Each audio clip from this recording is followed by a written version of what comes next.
नावडी जनाधान माता पिता निर्वाणी गोविंद असे मागे पुढे काहीच साखडे पडून निधी विषया तुझ्याचा झाला नारायण नावडी जनाधान माता पिता तुका म्हणे सत्य कर्मा विसाया घातलिया भय नरका जाणे विषया तुझ्याचा झाला नारायण नावडी जन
वक्रतुंड महाकाय सूर्यकोटि समप्रभ निर्विघ्नं कुरु मे देव सर्वकार्येषु सर्वदा गुरुर्ब्रह्मा गुरुर्विष्णु गुरुर्देवो महेश्वरा गुरुर्साक्षात् परब्रह्म तस्मै श्री गुरुवे नमः सर्वमंगलमांगल्ये शिवे सर्वार्थसाधिके शरण्ये त्र्यंबके गौरी नारायणी नमोस्तुते नारायणी नमोस्तुते महायोगपीठे तटे भीमरथं वरं पुण्डलीकाय दातुं मुनीन्द्रे समागत्य तिष्ठं तमानन्दकन्दं परब्रह्मलिङ्गं भजे पाण्डुरङ्गं पाण्डुरङ्गकरो पाण्डुरङ्गकरो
त्यांच्या कृपादाने कथेचा विस्तार बाबाजी सद्गुरु दास तुका प्रथम नमन करू गणनाथा उमा शंकराची आसुता चरणवरी ठेवणी माथा साष्टांगाता दंडवत दुसरे बंधुजी शारदा जी चतुर्ननाची आत्मजा वागे सिद्धी पाहिजे सहजा तिच्या चरणाला जा दंडवत आता वंतुरंग भूमिका कीर्तनी उभी होती लोका टाळ मृदुंग श्रुती देखा दया माझे दंडवत ओम नमो ज्ञानेश्वरा करुणा करा दयाळा तुमचा अनुग्रह लाभलो पावन झालो चराचरी श्री गुरु चरण सरोज रज निज मन मुकुर सुधारी परनमुर गुवर मे बनजशो जोदायक फलचारी बुद्धिहीन तनु जानिके सुमिरो पवन कुमार बल बुद्धि विद्या देहु मोहि हरहु क्लेश विकार हे दुख बंधन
विषय तो त्यांचा झाला नारायण नावडे जनधन माता पिता. प्रस्तुत प्राप्त स्थळी प्राप्त प्रसंगी कीर्तन रूपी सेवेकरता निवडलेला अभंग विश्ववंदीय विश्वभूषण महाराष्ट्रभूषण वारकरी संप्रदायाची श्रेष्ठ मूर्ती तीनही लोकी अमर जयांची कीर्ती. वारकरी संप्रदायाचे कलशस्थान जयांचे शब्द म्हणजे रत्नांचे खान जे साधकांचा कल्पतरू जे अभंगाचाही महान देव असे जगत जगत झाले जगाचे गुरु जगद्गुरु तुकाराम महाराज ज्यांनी तुम्हा आमचा उद्धार करण्यासाठी जे वैकुंठावरून आले. आम्ही वैकुंठवासी आलो याचे कारणासी. ज्यांच्या हृदयामध्ये सतत पांडुरंग परमात्म्याचं नाव मुखात असते. पांडुरंग ध्यानी पांडुरंगी मनी जागृती स्वप्नी पांडुरंग. एवढंच नव्हे तर ज्यांचं नाव घेतल्याच्या नंतर यम सुद्धा थरथर कापतो. तुकाराम तुकाराम नाम घेता कापे यम. धन्य तू गोपा समर्थ जेने केला हा पुरुषार्थ. विठाल विठाल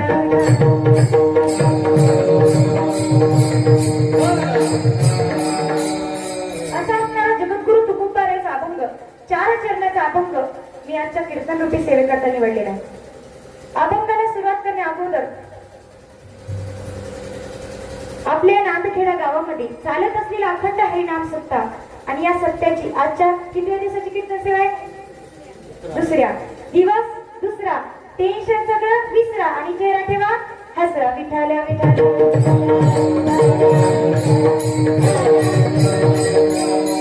आजच्या या दुसऱ्या दिवसाची कीर्तन रूपी सेवा माझ्यासारख्या पामराकडे आलेली ती मी माझं परम भाग्य समजते. कारण की मी नवीनच कीर्तनकार आहे. बरं माझं हे 4थं कीर्तन आहे. पहिलं बाबाच्या मठावरती झालं, दुसरं बोरीमध्ये झालं आणि तिसरं वाघायामध्ये आणि 4थं तुमच्या गावामध्ये. या वर्षातली पहिलीच कीर्तन सेवा तुमच्या गावामध्ये आहे. त्यामुळे लेकरू म्हणून एक कीर्तन ऐकावं ही अपेक्षा ठेवते. विठाल विठाल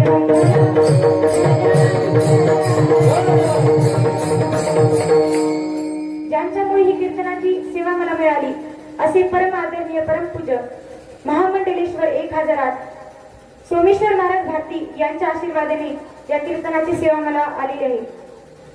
बाबांचेही मनापासून धन्यवाद. तसेच गावकरी मंडळीचे सुद्धा मनापासून धन्यवाद मानते. आणि इथे उपस्थित असणारे गायनाचार्य आपले नांदापूरकर तसेच गावातलेच आहेत हिंगला तसेच राजेभाऊ महाराज झरीकर तसेच मृदुंगाचार्य उत्कृष्ट असे मृदुंगाचार्य गणेश महाराज नानखेडेकर बरोबर ना. आणि तसेच इतके छोटे छोटे मुली इथं उभं राहिलेले आहेत त्यांच्यासाठी जोरदार टाळ्या वाजवा. कारण की स्त्रीला कधीच कमी समजू नये महाराज. नारी निंदा मत करो यारो नारी तो रत्न की खान जिस नारी से पैदा हुई वो राम लक्ष्मण हनुमान राम लक्ष्मण हनुमान. विठाल विठाल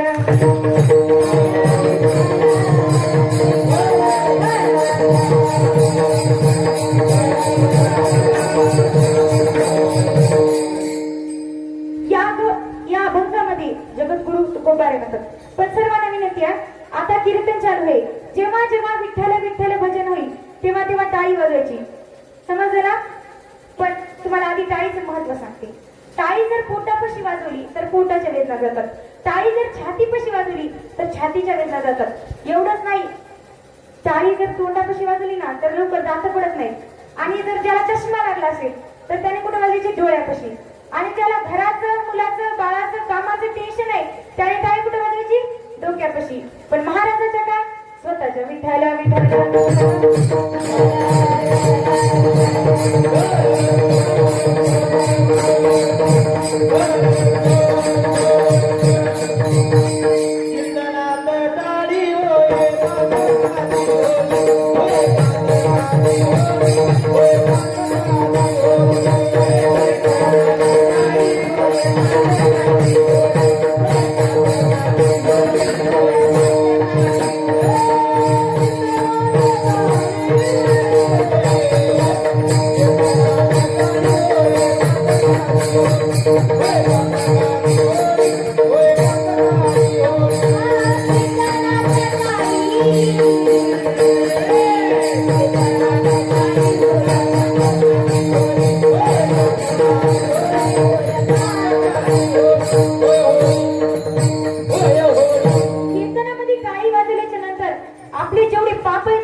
आपले केलेले पाप नष्ट व्हावं त्याने कुठे टाळी वाजवायची?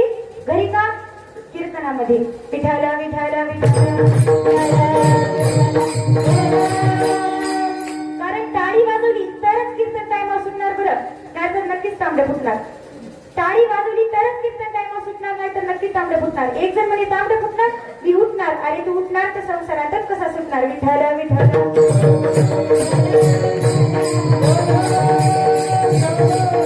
अभंगाला सुरुवात करण्या अगोदर सर्व देवांच्या चरणी साष्टांग नमन करून, सर्व संतांच्या चरणी साष्टांग नमन करून, आई वडिलांच्या चरणी साष्टांग नमन करून या कीर्तन सेवेला सुरुवात. विठ्ठल विठ्ठल.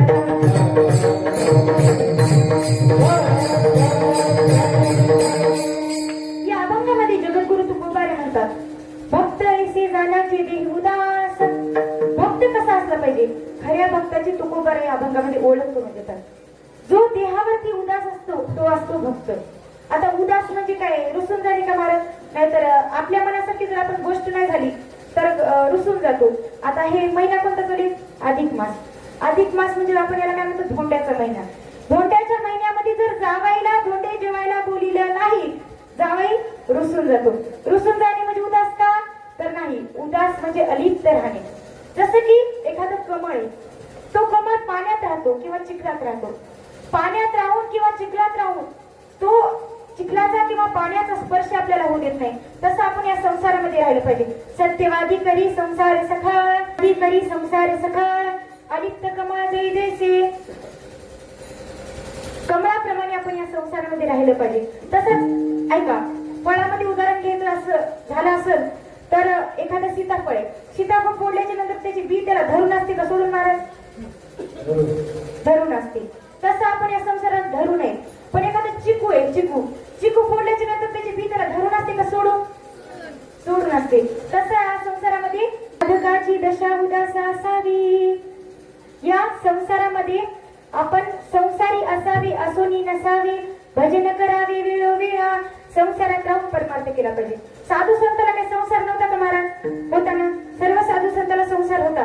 त्यांनी संसारामध्ये राहून देवाची भक्ती केली, देवाचा भक्त झाले. भक्त ऐसे जाणाचे देह उदास, गेली आशापाश निवारुनी. बरं, भक्त झाल्यावर त्याची आशापाश निवारून गेले पाहिजे. आशापाश निवारून गेले की त्याचा दुसरा तिसरा विषय कोणताच नाही झाला पाहिजे. कोणता विषय झाला पाहिजे? विषय तो त्यांचा झाला नारायण. त्याला 4 गोष्टी आवडून येणार. कोणत्या 4 गोष्टी? नावडी, जन, धन, माता, पिता. त्याला 4 गोष्टी आवडून ये. बरं, साधू संताला जन, धन, माता, पिता या गोष्टीशी काहीही घेणे देत नाही. पण जेव्हा त्यांच्यावर संकट येईल तेव्हा त्याला वाचवायला कोण येईल सांगा बरं? तर तुकोबारे म्हणतात, जेव्हा आमच्यावर संकट येईल तेव्हा तो पांडुरंग परमात्मा आम्हाला वाचवेल. मागे पुढे उभा राही सांभाळीत, आधी या घात निवाराया. आणि शेवटला म्हणतात की सत्य कर्म करा, सत्य कर्माला सहाय्य करा. कोणाचं चांगलं करता येत नसेल तर नका करू, पण कोणाचं वाईट करू नका. कारण की भला किसी का कर न सके तो बुरा किसी का मत करना. भला किसी का कर न सके तो बुरा किसी का मत करना. पुष्प बनकर रह न सके तो कांटे बनकर मत रहना. तुम कांटे बनकर मत रहना. कोणाला सत्य कर्म करताना आड येऊ नका. कारण की घात लिया भय स्वर्गात जाणे का, वैकुंठात जाणे का? तर नाही, डायरेक्ट नरकात जाणे. विठ्ठल विठ्ठल विठ्ठल.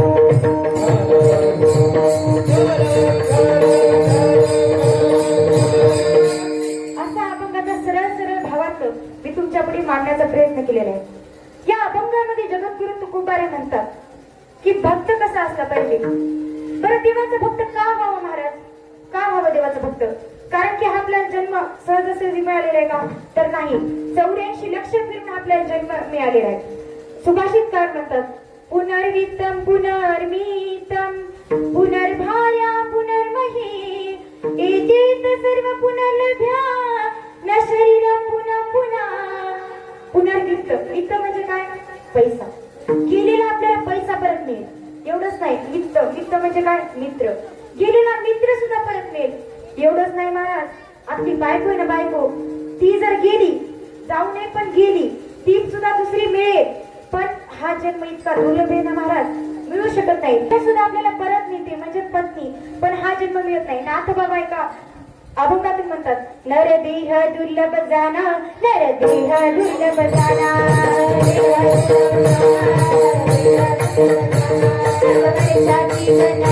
सर्व वर्षाची गणना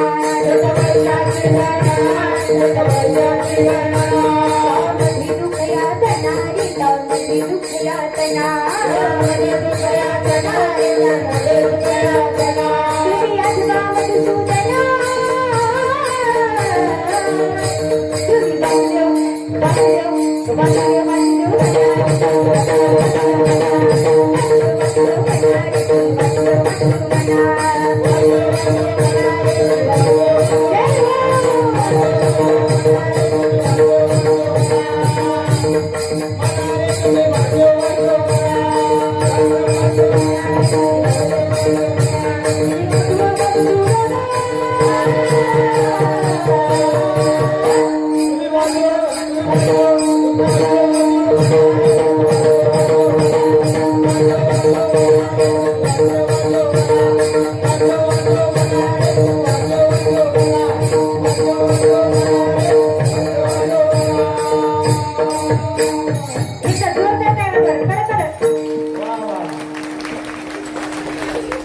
किती भारी नाचल्या बरं लेकर आपली नाचू कीर्तनाची रंगी नाचू कीर्तनाची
नाचू कीर्तनाची रंगी महाराज काय म्हणले नाचू कुठं कुठं डीजे पुढं का वरातीत का फक्त कीर्तनामध्ये नाचू कीर्तनाची रंगी ज्ञानदीप लावू जगी कीर्तनामध्ये नाचलं पाहिजे नाहीतर काय काय गावामध्ये महाराज कीर्तनामध्ये उठा म्हणलं तर उठत नाही बरं त्याला वरातीत आमंत्रण भेटते का बरं या म्हणून नाचायला तर नाही आपले लेकर कशा असते सांगते दुसऱ्या गावातले बरं आपल्या गावातले नाही वर्ष 8 पोरग वरातीत नाचते त्यात अहो त्याला शिकवा हरिपाठ नाहीतर म्हातारपणी लागल तुमचीच वाट विठाल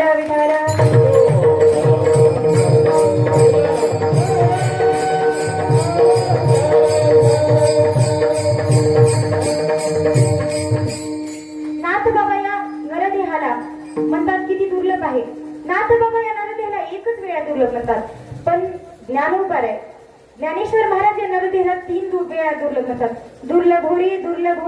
दुर्लभ होरी संसार का तुम्ही मेना आहार निद्रेसाठी दौडिता माणूसपणा ज्ञानेश्वर महाराज या नरदेहाला 3 वेळा दुर्लभ म्हणतात याचं उत्तर नामदेव राय देतात भक्ती विने जिने जळला जिरवा आणि संसार भोगणे दुःख रूपा एक येऊनी कोटी कोटी फेरा मग लागे वारा मानवाचा इतका हा नरदेह दुर्लभ आहे पण जन्माला येताना कमी दुःख आहे का महाराज या गर्भामध्ये आपली काय अवस्था असते काय सांगू गर्भीची यातना मज भोगिता नारायणा मास मूत्र जाना तुझं क्षणोक्षणा ध्यात असे गर्भापासूनच या दुःखाला सुरुवात होते प्रथम केला गर्भीवास काय ते सांगावे सायास दुःख भोगिले नवे मास आलो जन्मास येतवरी गर्भामध्ये असताना टीव्ही कूलर फॅन पंखा काय असतं का महाराज असतं का काही काहीच नसतं महाराज देवाने आपल्याला दंड दिलेला असतो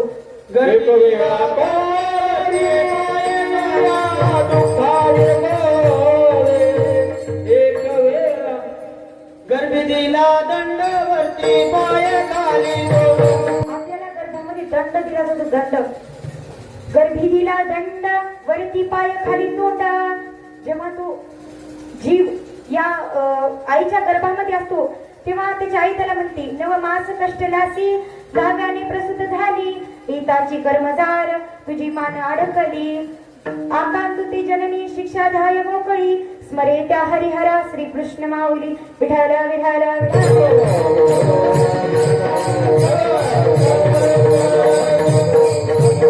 गर्भामध्ये इतकी वाईट अवस्था असते आणि ती जीव इतका कंटाळतो, इतका त्रास त्याला मिळतो, तो देवाला विनंती करतो, तेव्हा पुढे हात जोडतो. दुरिताची जाळी उगवूनी, दुरिताची जाळी उगवूनी, आठवीन पाही हा माझा नवस, आठवीन पाही हा माझा नवस. गर्भामध्ये असताना तो जीव देवाला म्हणतो, देवा मला एकदा मला या गर्भातून बाहेर काढ. आणि जेव्हा देव त्या जीवाला गर्भामधच्या बाहेर काढतो ना, तेव्हा तो बैमान होतो. गर्भ में हात जुडया, बाहेर निघला हो गया बैमान. जेव्हा देव त्याला बाहेर काढतो तेव्हा तो बैमान होतो आणि देवाला विसरतो. विठाला विठाला विठाला.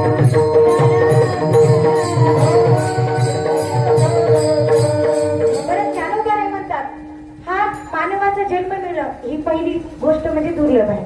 परत दुसरी गोष्ट दुर्लभ काय, या मानवाच्या जन्माला येऊन आपले हात, आपले पाय, आपले डोळे आणि आपले कान चांगले असणं ही एक मोठी दुर्लभ गोष्ट आहे. कारण की काकड्यामध्ये काही लोकांची कशी अवस्था असते, काकड्यामध्ये सांगतात, पांगुळ झालो दिवा नाही हात ना पाय, बैसलो जयावरी सैराट ते जाय. आपल्या जन्माला येऊन आपले हात पाय चांगले असणं ही एक दुर्लभ गोष्ट आहे. तिसरी गोष्ट म्हणजे दुर्लभ, ती म्हणजे अशी की हा जन्म आपल्याला भारतात मध्ये मिळणं. भरतखंडी नरदेह प्राप्ती ही परम भाग्याची संपुष्टी. भारतामध्ये जन्म मिळणं, त्यातल्या त्यात महाराष्ट्रामध्ये जन्म मिळणं ही एक दुर्लभ गोष्ट आहे. कारण की अमेरिकेमध्ये, चीनमध्ये भजन होतं का महाराज, तिथं तर लोकांना देव सुद्धा माहित नाही, सप्ताह काय, भजन काय, कीर्तन काय हे सुद्धा माहित नाही. म्हणून आपल्याला भारतामध्ये जन्म मिळाला ही तिसरी गोष्ट दुर्लभ आहे महाराज. मग आपल्याला देवाने जन्म दिलाय ना, तर त्याला विसरलं नाही पाहिजे. कारण की विसरली तया थोडं झाली, विसरली तया थोडं झाली हानी, पचतील खाणी 84च्या. देवाला या जन्मामध्ये येऊ विसरलं नाही पाहिजे. एकदा कबीर महाराज तहान लागली म्हणून पाण्याच्या शोधात एका विहिरीपाशी गेले. त्या विहिरीपाशी गेले तेव्हा एक तिथे स्त्री होती आणि ती स्त्री आपल्या नवऱ्याने आलेल्या नाथीचं वर्णन करत होती. तिथे 4-5 बाया उभ्या होत्या. त्यांना आपल्या नवऱ्याचं कधी वर्णन करत होती, कधी नदीचं वर्णन, तर कधी सोनाराचं वर्णन करत होती. तेव्हा कबीर महाराज तिच्यापाशी गेले आणि तिला म्हणू लागले, नतनी दी जिस यार ने उसको सुमरत बार बार, नतनी दी जिस यार ने उसको सुमरत बार बार, लेकिन नाक दिया जिस यार ने उसको भूल गई ना. ज्या नवऱ्याने तुला इतकी सुंदर अशी नथ दिली, त्या नवऱ्याचं तू एवढं नाव घेते, 100 वेळा तरी नाव घेतलं असेल, पण या ज्या देवाने तुला हा नथ घालण्यासाठी सुंदर असं नाक दिलं, सुंदर असा नरदेह दिला, कशासाठी नर दिला? देह भजना कुमाटा, तो ह्या झाला पाटा बाधिकेचा. देवाने हा जन्म कशासाठी दिला? भजनासाठी. एकदा एक व्यक्ती छत्रीच्या दुकानामध्ये गेला. पावसाळ्याचे दिवस होते. तो म्हणला आपल्याला एक छत्री घ्यावी आणि दुकानदाराला म्हणू लागला, ओ दुकानदार दादा, मला अशी छत्री दाखवा ती जी वर्षभर टिकेल. दुकानदार हुशार होता महाराज. दुकानदाराने काय केलं, त्याला 2000ची छत्री दाखवली आणि तो पैसे देत होता. तेव्हा त्याला विचार आला की ही छत्री वर्षभर टिकेल याची गॅरंटी काय? दुकानदाराला त्याने विचारलं. तेव्हा दुकानदार म्हणू लागला, ही छत्री तुम्ही पावसात नेऊ नका, उन्हात नेऊ नका. आता छत्री कशासाठी घेऊ लागला महाराज? ते पावसासाठी. आणि छत्री पावसासाठी घेतली होती, पावसात नेऊनच तिचा काही उपयोग नाही झाला, तर ती छत्री घेऊन काय फायदा महाराज? उगाच 2000 द्यायचे का? तर नाही. मग तसा जन्म देवाने आपल्याला दिलाय ना, मग या जन्माला येऊन देवाची भक्तीच नाही केली, भक्तच नाही झालं, तर या जन्माचा काही उपयोग नाही. म्हणून तुकोबारे अभंगाच्या प्रथम चरणात म्हणतात,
भक्त इसे जाणाचे देवदास गेली आशा पाशवी वारोली तुकोबारे पहिल्या चरणामध्ये म्हणतात की त्या भक्त झालं पाहिजे. म्हणजे कसा भक्त झाला पाहिजे? उदास.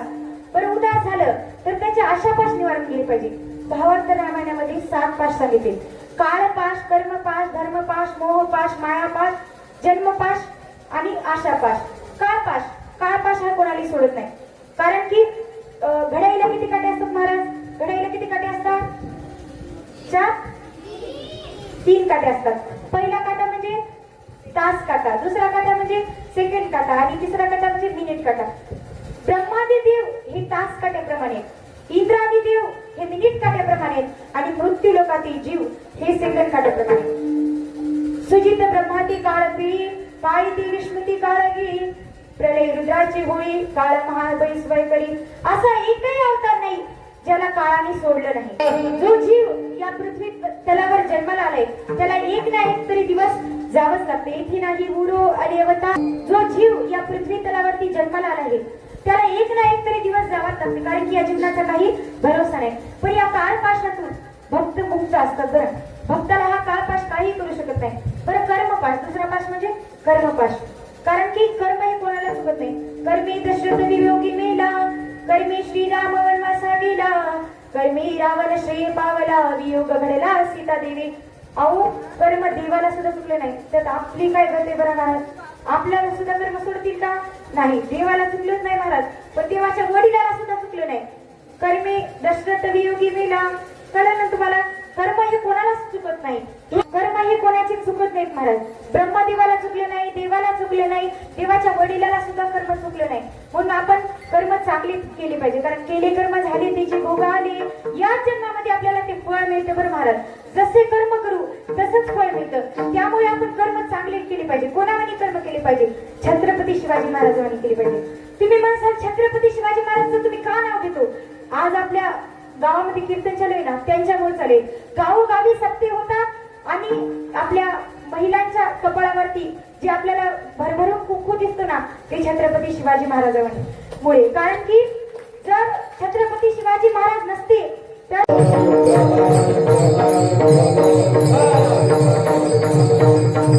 काय कर्म केले छत्रपती शिवाजी महाराजांनी?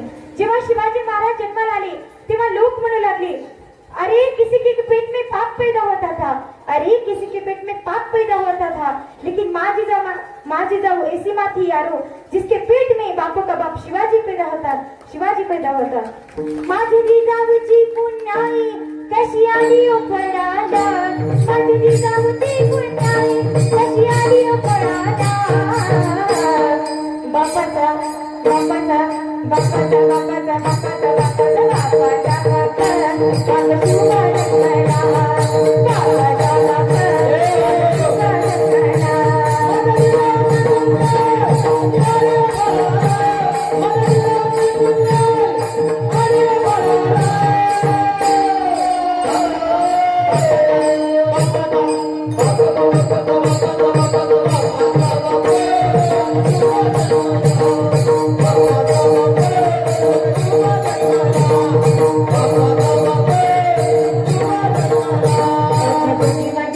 शपथ घेतली स्वराजाची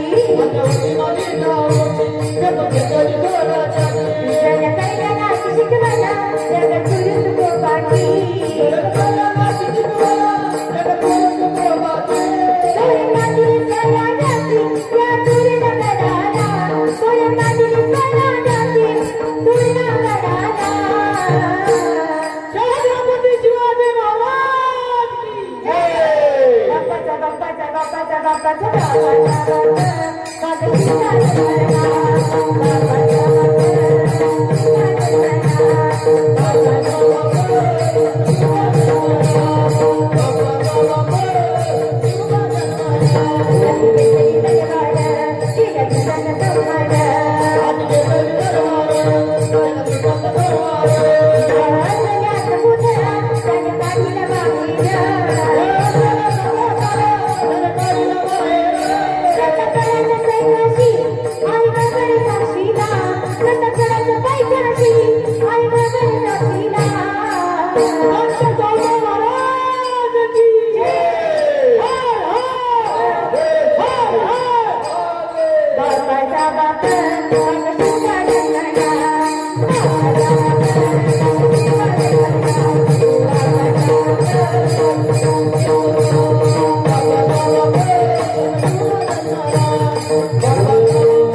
Thank you.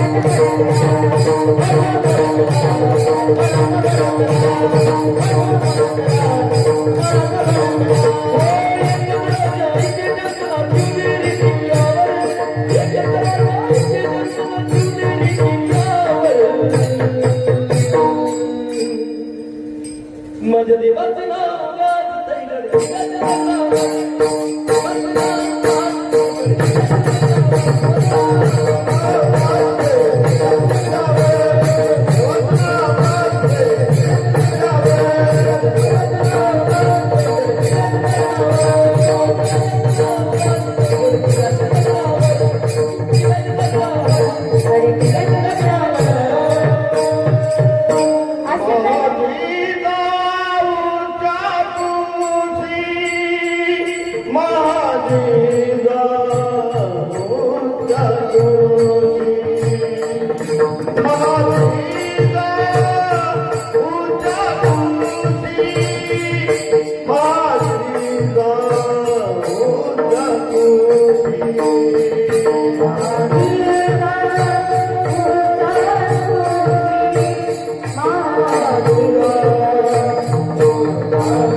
असे कर्म केले महाराज छत्रपती शिवाजी महाराजांनी. विजय सारखी तलवार चालून गेला. अहो विजय सारखी तलवार चालून गेला. नितड्या छातीने हिंदुस्थान हलवून गेला. वाघ नख्याने अफजलाचा कोठा पाडून गेला. अहो स्वर्गात गेल्यावर देवाने ज्यांना बाकून मुजरा केला. असा माझा मर्द मराठा शुभ होऊन गेला, शुभ होऊन गेला. असे कर्म केले छत्रपती शिवाजी महाराजांनी. आणि हे स्वराज्य निर्माण करण्यासाठी किती कष्ट घेतले महाराज. कष्ट केलेत माझ्या राजाने, जाती जातीत वाटून रे. कष्ट केलेत माझ्या राजाने, जाती जातीत वाटून रे. कष्ट केलेत माझ्या राजाने, जाती जातीत वाटून रे. कष्ट केलेत माझ्या राजाने, जाती जातीत वाटून रे. स्वराज दिली जयतीला, धन जाती तुम्हारा उजारे. स्वराज दिली जयतीला, धन जाती तुम्हारा उजारे. असे कर्म केले महाराज छत्रपती शिवाजी महाराजांनी. म्हणजे आपण कर्म चांगले केली पाहिजे. ती कोणाने? छत्रपती शिवाजी महाराजांनी. परत कर्म पास झाला. आता कोणता पाश येतो? तिसरा पाश म्हणजे धर्मपाश. धर्मपाश, धर्माने वागले तर मोक्ष, अधर्माने वागले तर नरक. आणि चौथा पाश आहे मोहपाश. मोहपाश कसा आहे सांगते. मोहपाश फार दुस्तर आहे. कारण की एखादा भुंगा जर लाकडामध्ये गेला तर त्याचं पीठ करतो. पण तोच भुंगा जर कमळाच्या फुलामध्ये गेला ना महाराज, तर तो कमळाच्या फुलामध्ये मरतो, पण तिथून काय हलत नाही. जैसा भ्रमर भीती कोडे, भलतीची काष्ट कोवडे. ते कळे की माझे सापडे स्नेह देखा विठाला विठाला विठाला.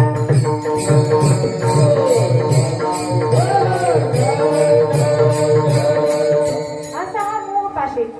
आणि पाचवा पाश कोणता आहे? मायापाश. मायापाश, माया ही जीव, ही सृष्टी देवाची काय आहे? माया आहे. आणि सहावा पाश कोणता आहे? जन्मपाश. परत परत जन्म घेणे म्हणजे जन्मपाश. पुनरुक्ती जननम पुनरुक्ती मरणम पुनरुक्ती जननी जठरे शयनम. किती वेळा जन्मायावी किती भावे भजिता. असा हा जन्मपाश आहे. आणि शेवटचा राहिलेला पाश तो कोणता? आशापाश. कारण की आशा ही फार वाईट आहे महाराज. आशाची बांधिली तुका मनी वाया गेली. विठाला विठाला विठाला.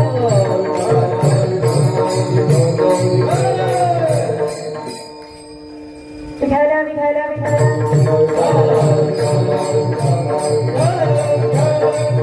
आणि हे सर्व आशापाश निवारून गेली तर त्या भक्ताचा विषय काय होतो? अभंगाचा विषय.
तुम्हाला एका उदाहरणातून सांगते. कान्याकुब्ज नगरीमध्ये आजामेळ नावाचा ब्राह्मण राहायचा. आजामेळ ब्राह्मण होता, पण वेशीची संगत केली आणि वाईट कर्म करायला लागला. दरोडी टाकायला लागला, वाईट कर्म करायला लागला, लोकांच्या हत्या करायला लागला. एके दिवशी साधू संत त्यांच्या दारातून जात होते. तेव्हा साधू संताला तहान लागली आणि भूक पण लागली. तेव्हा साधू संत जात होते आणि आजामेळाच्या दारामध्ये आवाज दिला, कोणी आहे का घरात? तेव्हा आजामेळाची पत्नी बाहेर आली आणि म्हणू लागली, काय हवं तुम्हाला? बघा, संत दारामध्ये आले तर आपण दार उघडलं पाहिजे का नाही? नाहीतर आजकालची अवस्था कशी झाली, संत येती घरा. पहिली कशी होती, संत येती घरा तुझी दिवाळी दसरा. आणि आताची अवस्था कशी झाली, संत येती घरा खिडक्या दार बंद करा. अशी आताची अवस्था झाली. कारण की साधूची संतांची सेवा करणं हे आपला काय धर्म आहे. साधू सेवा धर्म हमारा आमन दुनियादारी से. संत सेवा धर्म हमारा आमन दुनियादारी से. कोई भला करे चाहे बुरा करे, कोई भला करे चाहे बुरा करे, हम हो गए कृष्ण मुरारी रे. साधु सेवा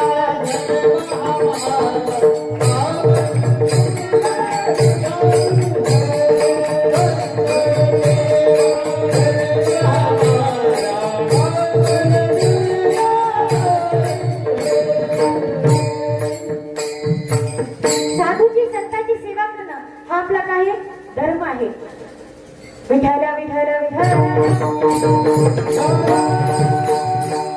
की तुकाराम महाराज म्हणतात, तुका म्हणे संत सेवा हेची देवा उत्तमा.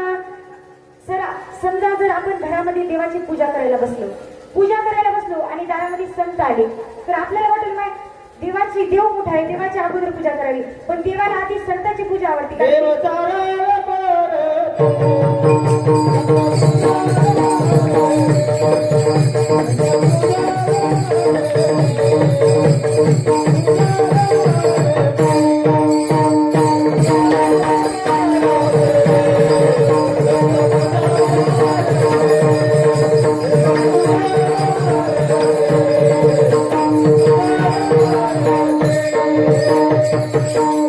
देव सारावी पराती, संत पूजावी आरती. देव म्हणतो मला नंतर करा, माझी पूजा नंतर करा, पण साधू संतांची अगोदर सेवा करा. कारण की साधू संत देव संतापाशी गेली तर म्हणतात, काय मी उद्धार पावीना, काय कृपा करील नारायणा. ऐसे तुम्ही सांगा संत जन, करा समाधान चित्त माझे. विठाला विठाला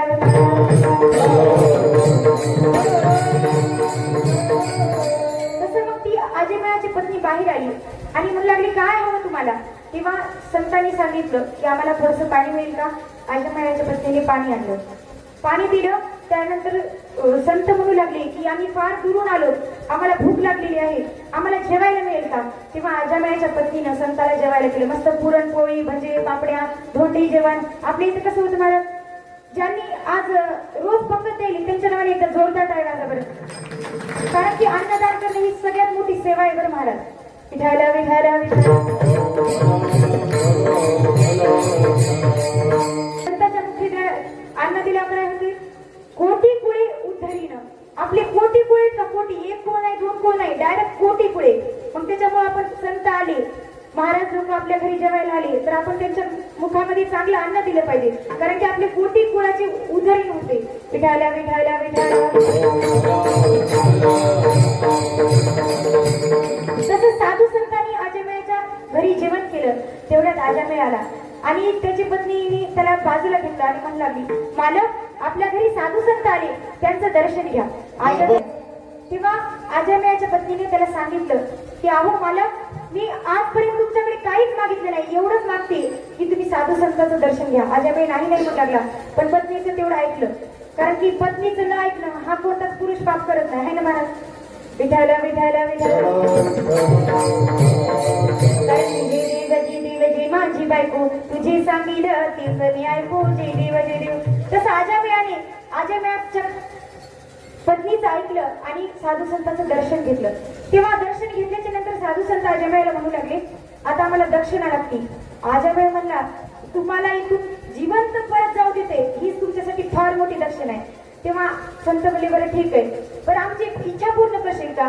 तेव्हा आजमेळ म्हणला, ठीक आहे, इच्छा पूर्ण करतो. तेव्हा संत म्हणू लागले, तुला जे 9 पुत्र झाले त्यांचं नाव काय ठेवलं ते जाऊ दे, पण आता जे तुला 10वा पुत्र होणार आहे. आजमेळ म्हणला, मला पुत्र होणार आहे.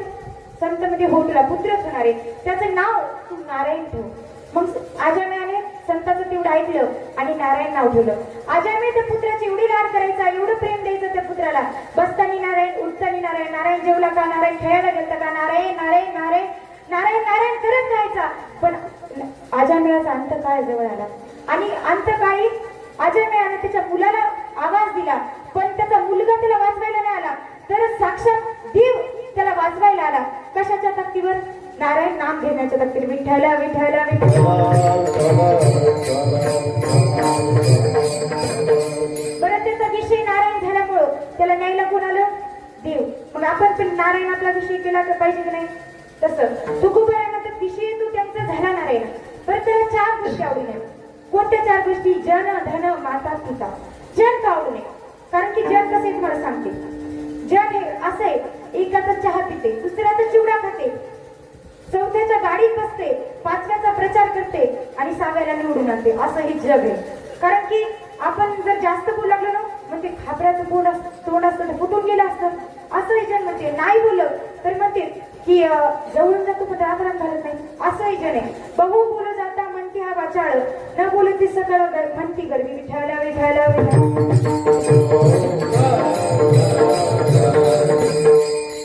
या जगाने साधू संतांना खूप खूप त्रास दिलेला आहे. म्हणून तुकाराम महाराज म्हणतात तुका म्हणे जन तो तोंडी राहा सावध, असं तुकोबाराय म्हणतात. कारण की जन आपल्या सोबत येणार का नाही, त्याच्यामुळे जन आवडू नये. परत धन का आवडू नये महाराज, कारण की धनाच्या मागे 15 काळोख आहेत. आणि धन का आवडू नये, कारण की आपण समजा 1 लाख रुपये कमवले, तर 1 लाख रुपये कमवले, आपल्याला जाताना वर जाताना घेता येत का संघ, तर नाही. 1 सुद्धा रुपये आपल्याला संघ नेता येत नाही, म्हणून हे धन आवडू नये. विठ्ठल विठ्ठल विठ्ठल. बरं, लोक तुकोबाराय मला जन आवडू नये, धन आवडणे की आम्हाला पटलं महाराज, पण तुम्ही माता पिता का आवडू नये म्हणतात. कारण की तुम्हीच काही प्रमाणात म्हणतात की आपुलिया हिता जो असे जागता, धन्य माता पिता त्याची हा, माय बाप केवळ काशी, तिने न जावी तीर्थाशी. अहो माय बापाच्या सेवाने पुंडलिकाने या भगवंताला 28 युगे विटेवर उभं केलं. युगे 28 विटेवर उभा, वामांगी रकुमाई दिसते विशोभा. 28 युगे मायबापाच्या सेवेने पुंडलिकाला देवाला उभं केलं पुंडलिकाने. म्हणून मायबापाची सेवा केली पाहिजे, कारण की सगळ्यात मोठी आई असते, सगळ्यात मोठी आई असते बरं का महाराज. कारण की ज्याला हात नाही त्याला हाताची किंमत विचारा, ज्याला पाय नाही त्याला पायाची किंमत विचारा, ज्याला डोळा नाही ना त्याला डोळ्याची किंमत विचारा, आणि जीवनामध्ये ज्याला आई नाही ना त्याला आईची किंमत विचारा. आई ही फार मोठी असते. आपल्याला जर काटा टोचला ना तर आपण आई का म्हणतो, कोणाची आठवण काढतो, आईची. पण जेव्हा आपल्यावरती मोठं संकट येईल ना तेव्हा आपण काय म्हणतो, बापरे. म्हणजे आई ही मोठी आहे, आई जितकी मोठी आहे तितका बाप सुद्धा मोठा आहे. कारण की बापाची एक कविता मी म्हणून दाखवते. उरा मंदी माया त्याच्या काळ्या मेघवानी, दाखविना कधी कुणा डोळ्यातल पाणी.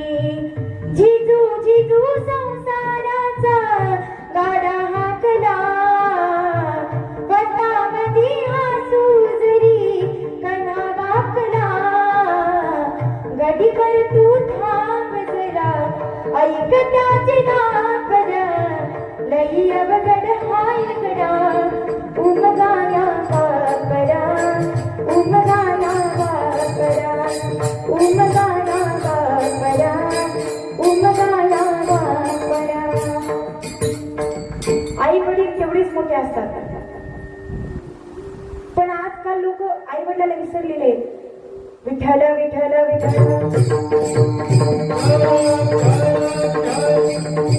कशी झालेली महाराज, बैमान झालेली. अहो लोक कुत्र्याला सांभाळतात हो, पण स्वतःच्या आई वडिलांना सांभाळत नाही.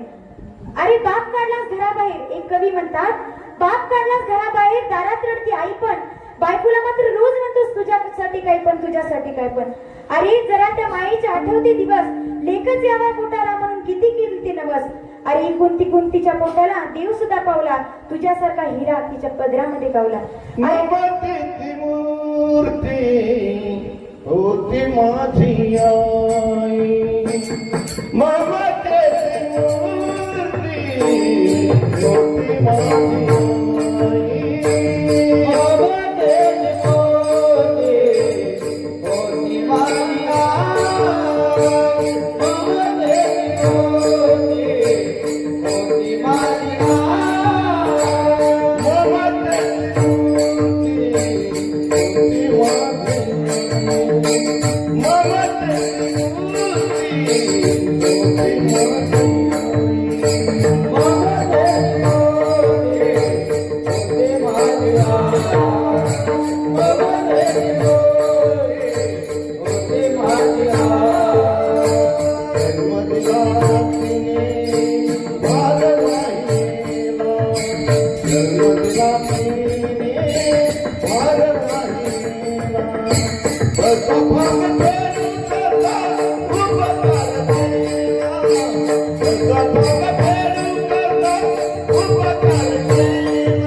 Oh,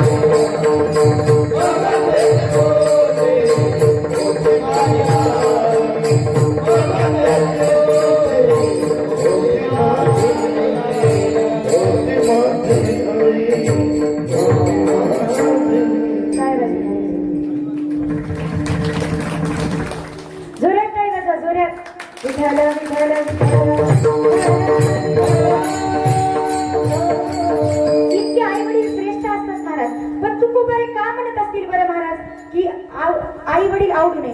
बरं तुकोबारे म्हणतात कोणते आई वडील आवडू नये? काही सारखी माता असेल ना तर ती आवडू नये, आणि हिरण्यकशिपूसारखा पिता असेल तो आवडू नये. कारण जी आपल्या परमार्थामध्ये आड येतात ते आई वडील आवडू नये.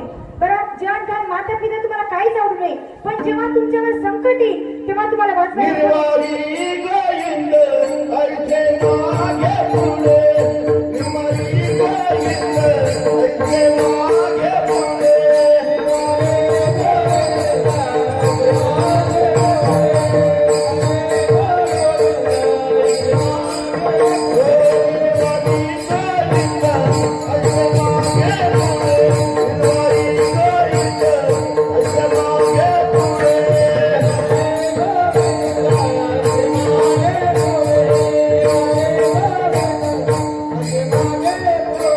गोविंद ऐसे मागे पुढे,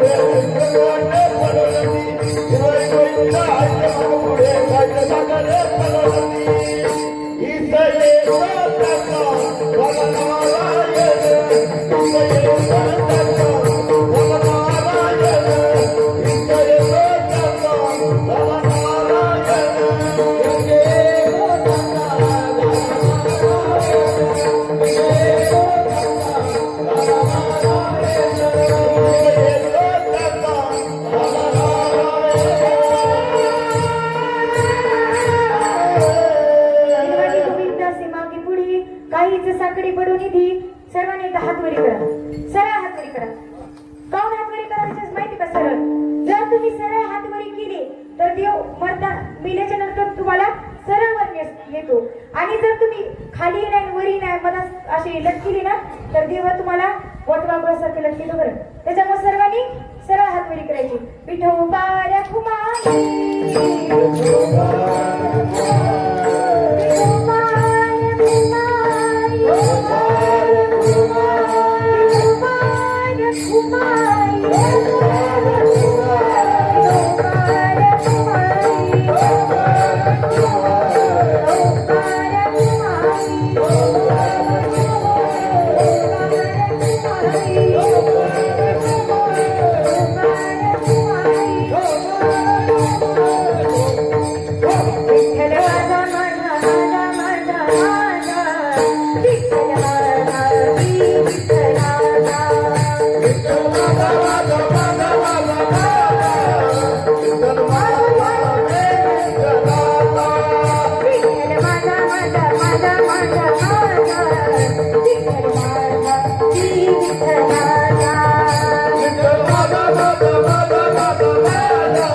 विठ्ठल माझा माझा माझा माझा.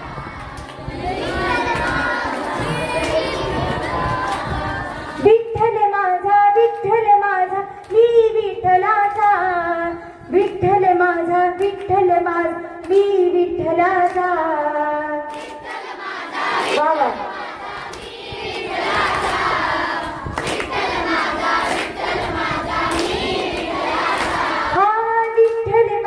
विठ्ठल माझा मी विठ्ठलाचा.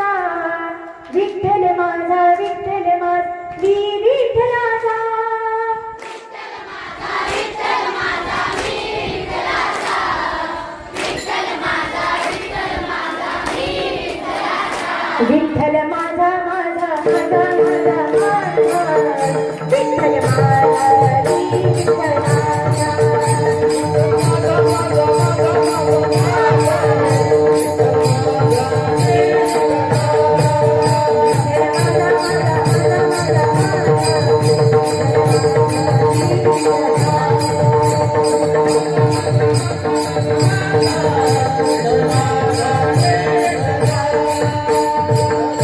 ज्याने ज्याने मागं म्हणले त्यांच्यासाठी स्वतःच जोरदार टाळ्या वाजवा.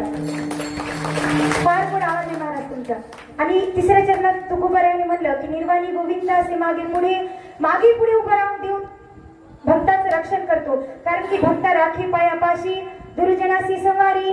आणि शेवटला तुकोबाराय म्हणतात की सत्य कर्म करा आणि सत्य कर्माला सहाय्य करा. अभंगाचं शेवटचं चरण. ज्ञानेश्वरा माऊली ज्ञानराज माऊली ज्ञानेश्वरा माऊली ज्ञानराज माऊली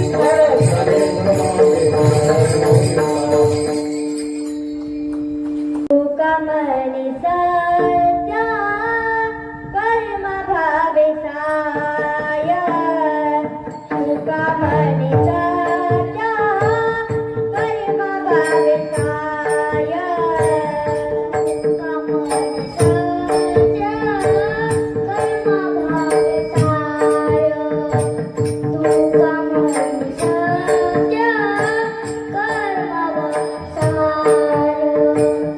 तुकामणी सत्या कर्म भावे साय तुकामणी सत्या कर्म भावे साय तुकामणी सत्या कर्म भावे साय तुकामणी सत्या कर्म भावे साय घातरिया भाया कैका जाणे घातरिया भाया कैका जाणे विषय तुझ्याचा झाला नारायण विषय तुझ्याचा झाला नारायण विषय तुझ्याचा झाला नारायण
अदानी नी दद पप मग गरे अदानी नी दद पप मग गरे गम पनि गाता गम पनि गाता गम पनि गाता अदानी नी दद पप मग गरे अदानी नी दद पप मग गरे अदानी नी दद पप मग गरे गम पनि गाता गम पनि गाता अदानी नी दद पप मग गरे अदानी नी दद पप मग गरे अदानी नी दद पप मग गरे गम पनि गाता गम पनि गाता गम पनि गाता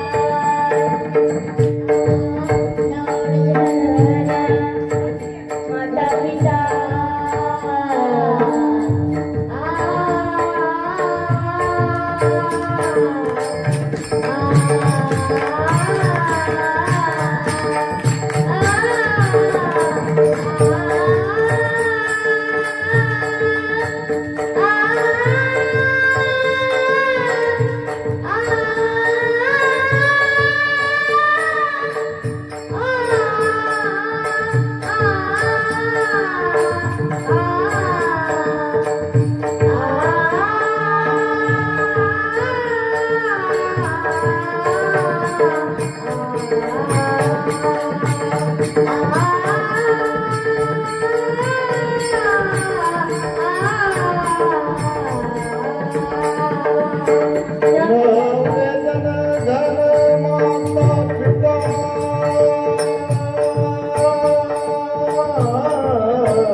घातलिया भयानरका जाणे तुम्ही बरे शेवटच्या चरणामध्ये म्हणतात की सत्यकर्म करा, सत्यकर्माला सहाय्य करा. कोणी काही चांगलं काम करत असेल तर चांगलं त्याला सहाय्य करा, त्याला पाठिंबा द्या, पण कोणाला भय मात्र घालू नका. कारण की घातलिया भयानरका जाणे या अभंगावरती जशी देवाने बुद्धी दिली, जशी आई वडिलांनी बुद्धी दिली, तसं मी या अभंगावरती बोलण्याचा प्रयत्न केलेला आहे. कारण की जितनी मेहरबानी आपने की उतनी मेरी औकात नहीं, जितनी मेहरबानी आपने की उतनी मेरी औकात नहीं. कृपा है मेरे माँ बापों की, वरना मुझ में से कोई बात नहीं, वरना मुझ में से कोई बात नहीं. आणि जाता जाता सर्व एकच सांगते की चांगले कर्म करता येत असतील तर करा, नाहीतर व्यसनाच्या आधी मात्र जाऊ नका, कारण की एक पिक्चर आहे त्यामध्ये गाणं आहे, मी मरते टांगेवाला, अरे दुश्मन क्या मारेगा मुझे मेरा दोस्त ऊपर वाला. पण आपलं कसं झाले महाराज, मी दारू पीने वाला, मी गुटखा खाने वाला, मी दारू पीने वाला, मी गुटखा खाने वाला, अरे ऊपर वाला क्या मरेगा मुझे, मैं एक दिन खुद ही मरने वाला. अशी आपली अवस्था झाली.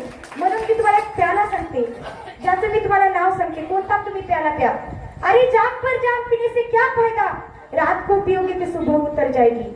अरे जाम पर जाम पीने से क्या फायदा, रात को पियोगे तो सुबह उतर जाएगी. लेकिन एक बार मेरे हरि नाम का प्याला पीको तो देख, तेरी सारी जिंदगी सुधर जाएगी, तेरी सारी जिंदगी सुधर जाएगी. झालेली सेवा सर्व संतांच्या सर्व देवांच्या चरणी समर्पित करून तुम्ही मला या कीर्तनाची संधी दिली. सोमेश्वर महाराज भारती आपलेही मनापासून, बाबाचेही मनापासून धन्यवाद. तसे गावकरी मंडळीचेही मनापासून धन्यवाद. उपस्थित असणारे मृदुंगाचार्य भैयाचे खूप खूप धन्यवाद. गायनाचार्यांचे धन्यवाद.